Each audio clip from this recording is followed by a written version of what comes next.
রাসূল সাল্লাল্লাহু আলাইহি ওয়াসাল্লাম খ্রিস্টানের সাথে বসতে পারে, ইহুদির সাথে বসে সনদ তৈরি করতে পারে, মদিনার সনদ।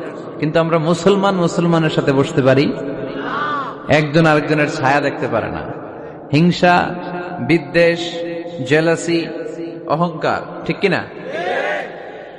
লা ইয়াদখুলুল জান্নাতা মান কানা ফি কলবিহি হাববাতু খারদাল মিনাল কিবর, যার অন্তরে যাররা পরিমাণ অহংকার থাকে সে কশিনকালেও আল্লাহর জান্নাতে প্রবেশ করতে পারবে না। আমরা যেন এই অহংকার থেকে মুক্ত হতে পারি, আমরা যেন ব্রড মাইন্ডেড হতে পারি, আমরা যেন ভিন্ন মতের লোকদেরকে রেসপেক্ট করতে পারি, ভিন্ন মতকেও যেন আমরা সহ্য করতে পারি।